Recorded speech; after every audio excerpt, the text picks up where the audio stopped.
Assalomu alaykum, hurmatli YouTube kuzatuvchilari. Konteyner profilini tomlaymiz qurish xizmati. Mana navbatdagi obyektimiz 11 ga 35 joy molxona bo'ladi, zamonaviy molxona.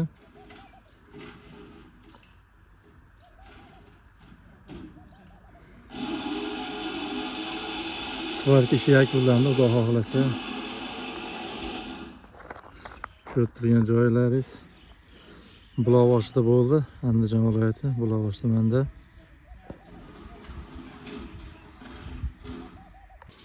Chorvaga qiziqadiganlar uchun akamiz moldan yaxshi foyda ko'rgan ekan, qo'shimcha qildiryapti. Xuddi shunaqa molxonani temirdan qildiryapti endi, profildan. Buni ancha yil oldin qildirgan ekan.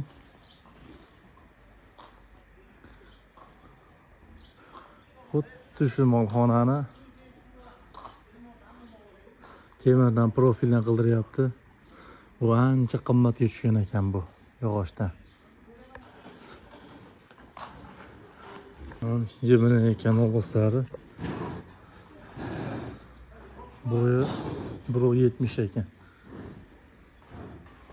Bo'yi 1.70, 800 kilo vesi bor deyapti Rigves.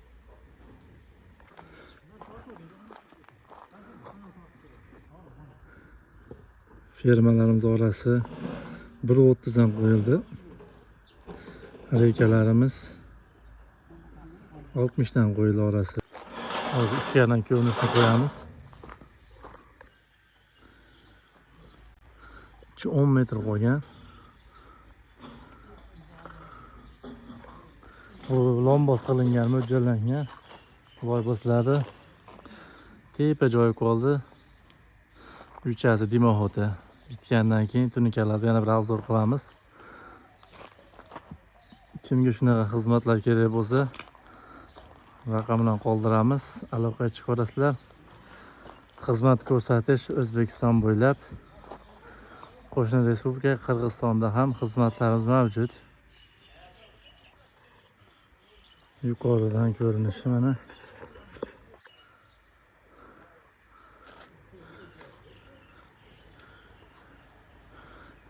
Kraskalangan holatda.